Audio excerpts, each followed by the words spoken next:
Bonjour, bienvenue sur Crypto Alley. Alors, voici la vidéo d'aujourd'hui.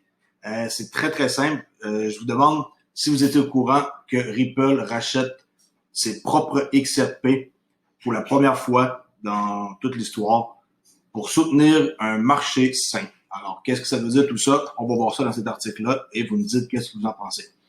Alors, c'est un article qui est paru aujourd'hui. Ripple a acheté pour la première fois 46 millions de dollars de XRP au troisième trimestre de 2020, alors qu'il possédait déjà près de la moitié de l'offre d'actifs numériques.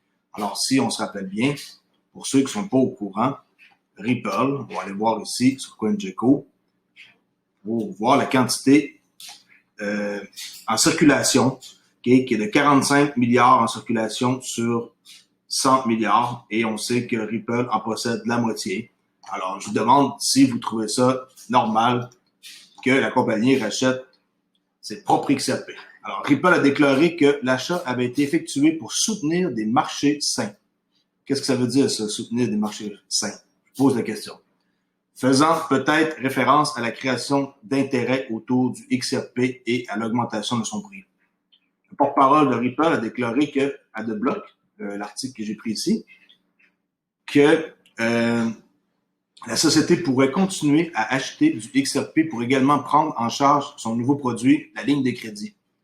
Moi, je pense que la ligne de crédit va servir aux institutions. Puis les institutions, s'ils veulent pas détenir des XRP, c'est la compagnie Ripple qui va en avoir juste plus à offrir dans un pool de liquidité. C'est qu'est-ce que je pense. Alors ça, la ligne de crédit va permettre aux clients la liquidité sur demande, le ODL, d'acheter du XRP à crédit auprès de le Ripple. Moi, je pense que c'est une excellente idée qu'ils rachètent des XRP. Là. Ça change absolument rien. Puis en plus, ça soutient le marché.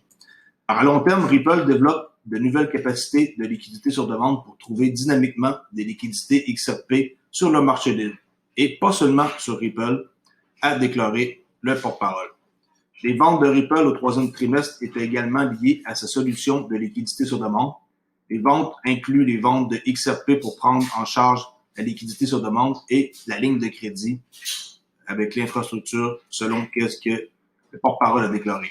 Ripple a vendu pour 35,84 millions de dollars de XRP aux clients de liquidité sur demande, ce qui est quand même pas mal. Là. On sait que c'est quand même assez récent. Là. Au troisième trimestre de 2020, qui est par rapport à leur vente nette. Contre 32,55, une augmentation là, de 3 millions de plus que l'autre trimestre. Aux institutions de deuxième trimestre. Il n'y a aucune vente programmatique, c'est-à-dire des ventes XRP aux bourses de crypto-monnaies. Et là, on voit ici un graphique qui nous indique clairement là, que les institutions les vendent. C'est ça là, qui se passe présentement. Alors moi, je trouve ça bon signe. Comme ça, dans les échanges, il y en a moins. Puis moi, je trouve ça parfait comme ça. Je préfère qu'il y ait des ventes institutionnelles. Par ailleurs, Ripple a également ouvert, pour ceux qui ne savent pas, un nouveau siège régional à Dubaï, International Financial Center, qui dispose de son propre système judiciaire et cadre réglementaire indépendant. Moi, je pense que d'ici la fin de l'année, attendez-vous à toute qu'une surprise de la part de Ripple. Moi, mon feeling me dit que Ripple va devenir une banque et qu'ils vont fournir de liquidité pour un paquet d'institutions. C'est ce que je pense. Alors, dites-moi-le dans les commentaires. Je vous dis à ce soir pour le condensé habituel de plusieurs nouvelles par rapport à XRP ainsi que Ripple, parce que c'est ça que je fais avec ma chaîne. Alors, merci beaucoup et je vous dis à plus tard.